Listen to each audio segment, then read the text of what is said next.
السلام علیکم dear students. آج ہمارے پاس نظم ہے نعت جو کہ احسان دانش نے کیا.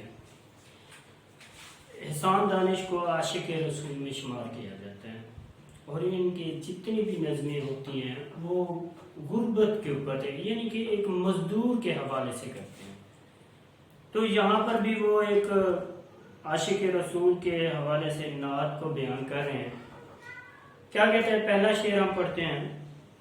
دو عالم کا امدادگار آ گیا، امین آ گیا، غم کی سار آ گیا. دو عالم کا مطلب ہوتا ہے دو جہان. اب دو جہان کیسے؟ یعنی کہ اس دنیا میں بھی اور آخرت میں دو جہان ہو گئے، یہ والی دنیا اور آخرت والی دنیا. ان دونوں جہانوں کا امدادگار آ گیا، یعنی کہ مدد کرنے والا آ گیا. کیونکہ یہ پوری کائنات جو بنائی گئی ہے تو میرے رب العزت نے اپنے محبوب کی خاطر یہ پوری کائنات بنائی تھی.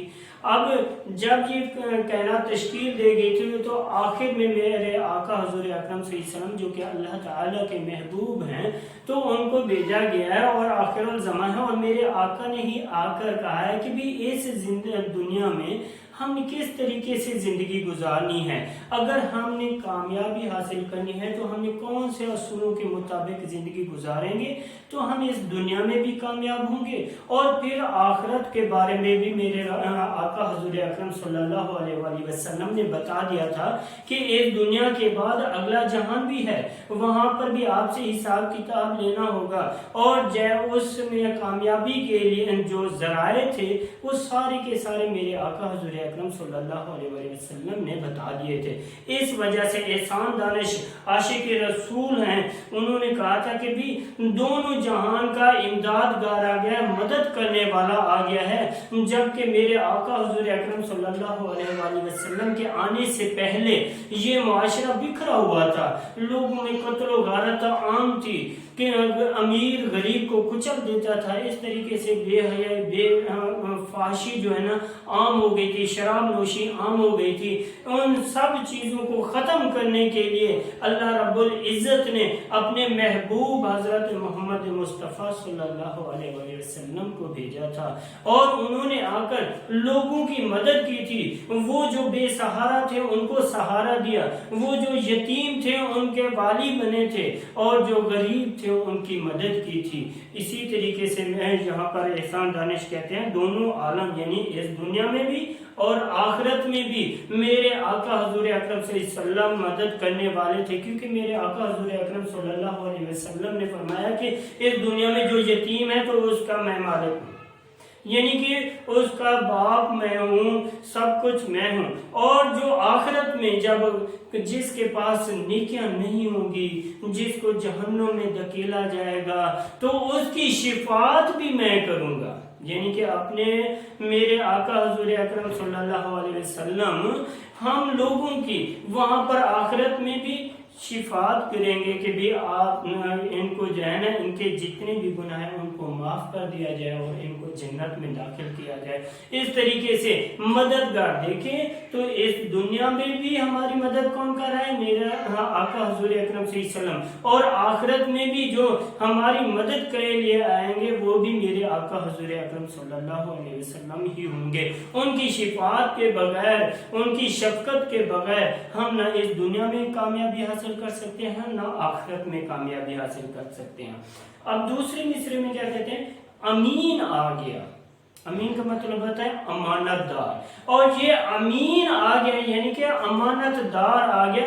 پہلے وقتوں میں میرے آقا حضور اکرم صلی اللہ علیہ وسلم کے آنے سے پہلے لوگ جس کے پاس امانت رکھتے تھے تو وہ امانتوں میں خیانت کر دیتے تھے، ان کو جو ہے نا اپنی ملکیت سمجھ کے ان کو استعمال کر دیتے تھے. لیکن جیسے میرے آقا حضور اکرم صلی اللہ علیہ وسلم تشریف لائے تھے تو ان لوگوں کی جن کی امانتیں ضبط ہو جاتی تھی انہوں نے میرے آقا حضور اکرم صلی اللہ علیہ وسلم کے پاس امانتیں رکھنا شروع کر دی تھی. بھلے وہ مسلم تھا، بھلے وہ کافر تھا، جو بھی تھا اور ہر ایک نے میرے آقا حضور اکرم صلی اللہ علیہ وسلم کے اوپر اعتماد کیا اور آپ صلی اللہ علیہ وسلم کے پاس امانتیں رکھی تھی.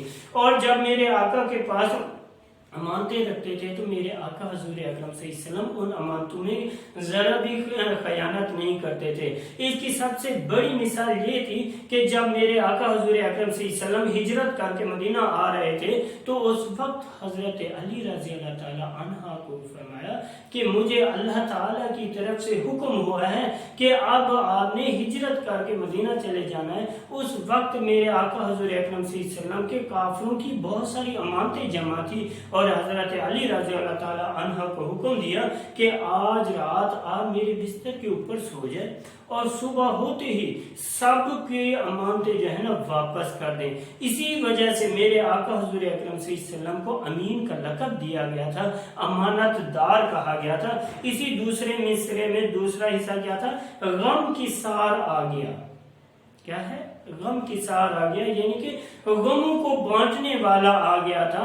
میرے آقا حضور اکرم صلی اللہ علیہ وسلم کسی کو بھی دیکھتے تھے دکھ یا تکلیف میں تو اس کی مدد کے لیے سب سے پہل کرتے تھے، اور امت مسلمان کو بھی یہی تبلیغ کرتے تھے کہ بھی آپ لوگ دوسری انسانیت کے ساتھ محبت کریں، دوسرے لوگوں کے ساتھ پیار محبت کے ساتھ رہیں، ان کی مدد کریں جتنا ہو سکے۔ اسی وجہ سے غم کی سار آ گیا، غم کے ساتھ شریک ہونے والا بھی آ گیا، کیونکہ میرے آقا حضور اکرم صلی اللہ علیہ وسلم کا ایک واقعہ ہے کہ بھی ایک میرے آقا حضور اکرم صلی اللہ علیہ وسلم مسجد نبوی سے ہو کے جاتے تھے تو گلی میں سے جیسے گزرتے تھے تو اوپر سے ایک بڑھیا جو ہے نا کوڑا کرکٹ ڈالا کرتی تھی آپ صلی اللہ علیہ وسلم کے اوپر، کیونکہ وہ کافر تھی، اس وجہ سے وہ جو ہے نا میرے آقا حضور اکرم صلی اللہ علیہ وسلم کے اوپر کوڑا کرکٹ ڈالا کرتی تھی، لیکن میرے آقا حضور اکرم صلی اللہ علیہ وسلم نے کبھی برا نہیں مانا تھا۔ اور آگے کا یہ سلسلہ چلتا رہا۔ ایک ہفتہ 2 ہفتے کے بعد دیکھتے ہیں کہ اس ایک دن میرے آقا حضور اکرم صلی اللہ علیہ وسلم کے اوپر کوئی کوڑا کرکٹ نہیں آیا، تو میرے آقا حضور اکرم صلی اللہ علیہ وسلم حیران و پریشان ہو گئے۔ وہ اوپر گئے، اس کے گھر میں گئے کہ میں پتہ کروں کہ میرے اوپر آج کوڑا کرکٹ کیوں نہیں آیا۔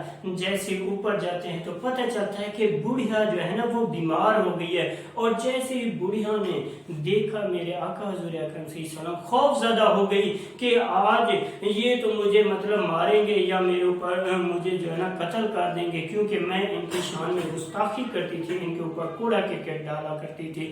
لیکن میرے آقا حضور اکرم صلی اللہ علیہ وسلم کیونکہ غم کی سار تھے، غموں میں شریک ہونے والے تھے، اور میرے آقا حضور اکرم صلی اللہ علیہ وسلم نے اس بڑھیا کی خدمت کی، کیونکہ وہ بخار میں مبتلا ہو گئی تھی، بیماری کے عالم میں تھی، اس کی خدمت کی اور اس کی دوائیاں دیتا تھے۔ اس طریقے سے جیسے ہی اس بڑھیا نے میرے آقا حضور اکرم صلی اللہ علیہ وسلم کا رویہ دیکھا تو وہ اسلام قبول کرتے آ گئی تھی۔ یہ تھا میرے آقا حضور اکرم صلی اللہ علیہ وسلم کو حسن اخلاق، اور غم کی ساری کا مطلب یہی تھا کہ غموں میں شریک ہونا، یعنی کہ اگر کوئی شخص آپ کا بھائی یا دوست یا مسلم امت مسلمہ میں کوئی بھی غموں میں مبتلا ہے تو اس کے غم میں شریک ہو جانا، یہ تھا میرے آقا حضور اکرم صلی اللہ علیہ وسلم کا حسن سلیقہ اور صفت تھی۔ اسی وجہ سے میرے آقا حضور اکرم صلی اللہ علیہ وسلم تمام امت مسلمہ کو بھی یہی ہدایت کیا کرتے تھے۔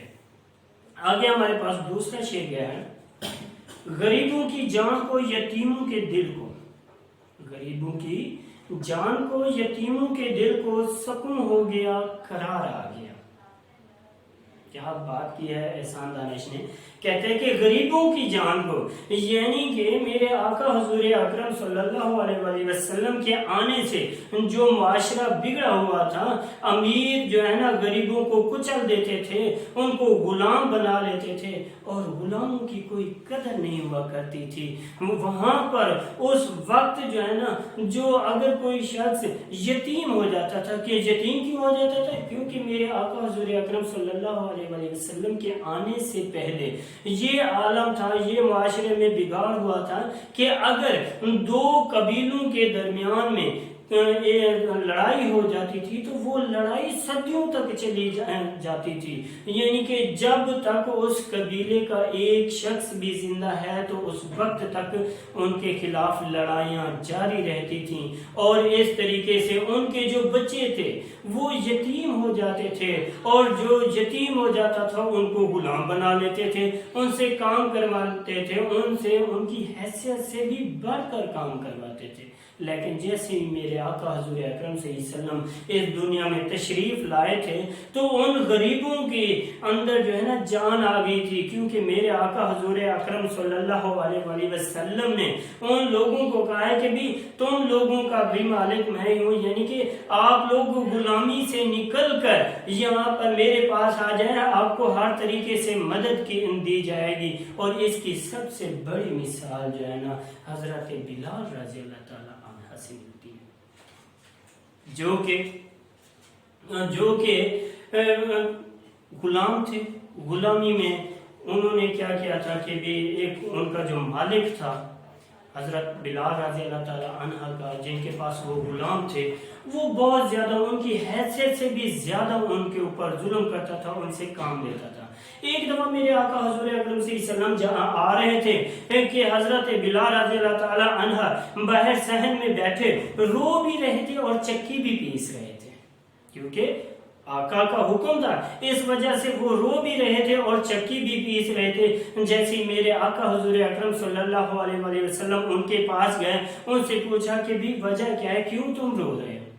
تو انہوں نے کہا کہ جاؤ بھی جاؤ، تم اپنا کام کرو، تم میرے معاملے میں نہ پڑو، کیونکہ ہر شخص آتا ہے یہی باتیں پوچھ کے پھر چلا جاتا ہے، کیونکہ غریبوں کا جو ہے نا کوئی بھی نہیں ہے، غریبوں کا کوئی بھی نہیں ہے، سب امیروں کے دوست ہیں، اسی وجہ سے۔ لیکن میرے آقا حضور اکرم صلی اللہ علیہ وسلم نے اس سے بار بار جیسے ہی پوچھا تو اس نے فرمایا، انہوں نے کہا تھا کہ بھی مجھے 3 دن سے بخار ہے اور میرا مالک کہتا ہے کہ بھی تم بخار میں ہو یا جیسی بھی بیماری میں ہو، لیکن یہ جو ہے نا گندم پیسنی چاہیے، یعنی چکی تمہاری رکنی نہیں چاہیے۔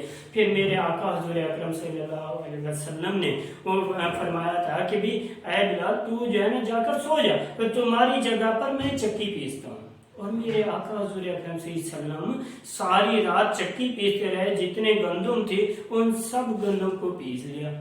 ایک دن ختم ہوا، پھر دوسری رات بھی ایسا ہوا، تیسری رات بھی ایسا ہوا، آخر کار جیسے ہی حضرت بلال رضی اللہ تعالی عنہ صحت یاب ہو گئے تو انہوں نے پوچھا کہ بھی آج تک ہم سے کسی نے بھی نہیں پوچھا آخر آپ کون ہیں جو کہ ہم جیسے غریبوں کا بھی خیال رکھنے والے ہیں، ہم جیسے غلاموں کی بھی مدد کرنے والے ہیں، آپ کون ہیں؟ تو میرے آقا حضور اکرم صلی اللہ علیہ وسلم نے فرمایا کہ میں محمد ہوں، اللہ کا آخری نبی ہوں۔ تو حضرت بلال رضی اللہ تعالی عنہ نے فرمایا کہ اس غلامی سے بہتر ہے کہ میں آپ کا ہی کیوں نہ غلام ہو جاؤں، مجھے اس مطلب میرے مالک سے چھٹکارا حاصل کر دو، میں جو ہے نا آپ کا غلام بننا چاہتا ہوں۔ اسی وقت وہ مسلمان ہوا اور میرے آقا حضور اکرم صلی اللہ علیہ وسلم نے اس کے مالک کو ان کے جتنے بھی درہم تھے، جتنی بھی رقم بنتی تھی وہ دیے اور حضرت بلال رضی اللہ تعالی عنہ کو لے آئے، اور انہوں نے واقعی ہی غلامی کا حق ادا کر دیا تھا۔ ایسے عاشق رسول ہوتے، ایسے غلام تھے کہ ان کے بغیر، ان کی اذان کے بغیر سورج تک نہیں نکلا تھا۔ تو یہ تھا غریبوں کی مدد کا، یعنی کہ غریبوں کی جان کو سکون آ گیا تھا، یعنی میرے آقا حضور اکرم صلی اللہ علیہ وسلم تمام امت مسلمہ اور تمام جہانوں کے لیے، دونوں جہان یعنی ایک جہان، دونوں جہانوں کے لیے رحمت للعالمین بن کے آئے تھے۔ یہ تھے آج کے ہمارے 2 اشعار۔ انشاءاللہ کل ہم تیسرے اشعار سے سٹارٹ کریں گے، تب تک کے لیے